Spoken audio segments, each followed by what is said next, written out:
Friends, hello and welcome back.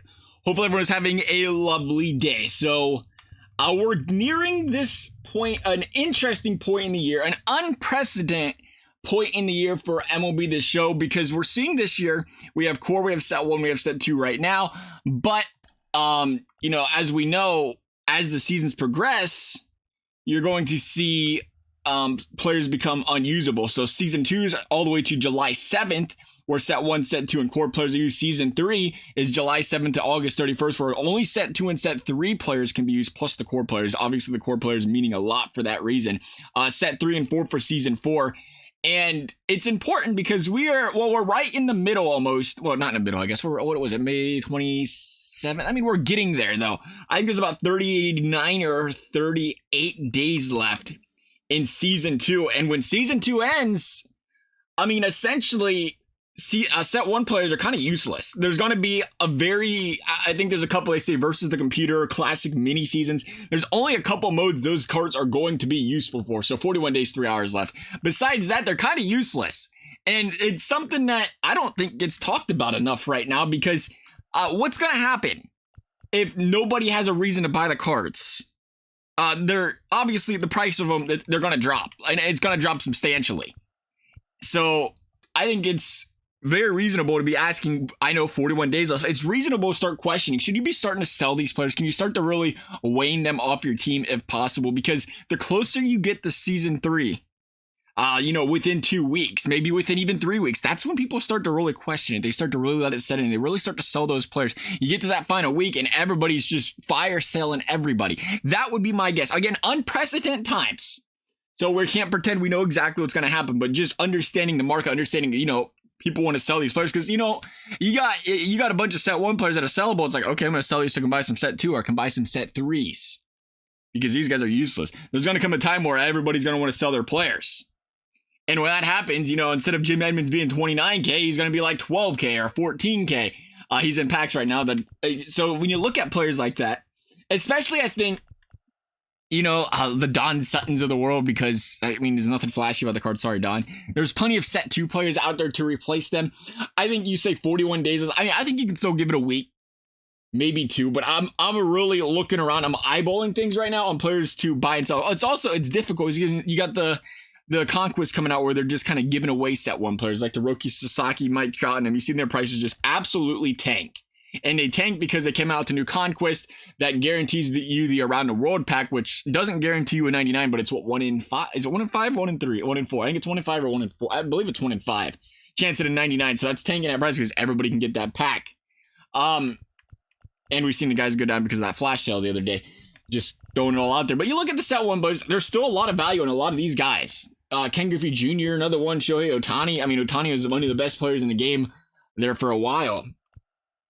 And it's hard to replace those guys. But, you like the Julio Rodriguez's, the Brooks Robinsons.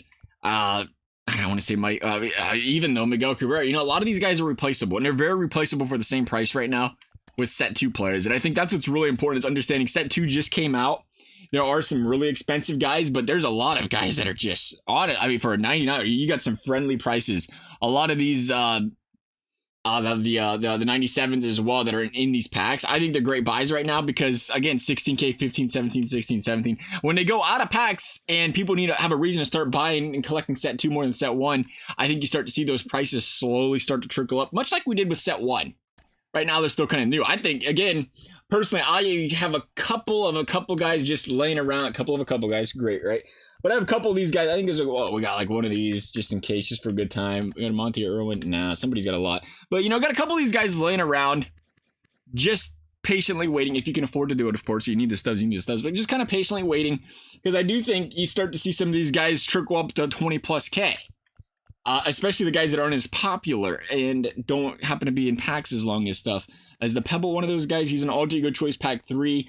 I think that's a good one. I think, Colton Wong's an example. How's the card look? He's not got the best power, but, 17K. He'll probably fall down to 15 for a little bit. He did fall down to 14, so you can look at that price. That's a good price. He might go back up to 20 to 25K at some point. And, great investments there. And they're players that you can use right now. I think that's important, too. It's like, well, you can afford these guys, and they're usable.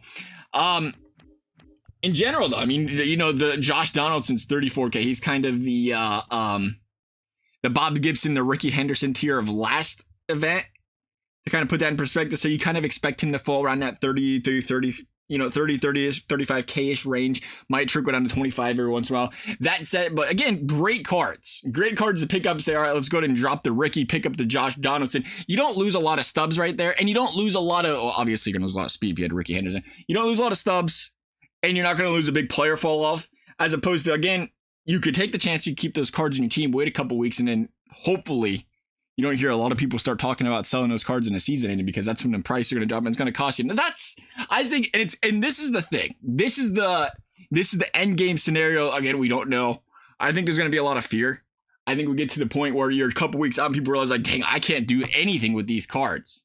And everybody says, I got to sell them, because it's almost like I'm going to start all over. I'm going to either start all over or I'm going to sell these players that have stubs. So that's huge. That's really big, because even the collections, you know, like the Chipper Jones, the what's his face, the Babe Ruth, like these guys aren't set 2, so you can't use them.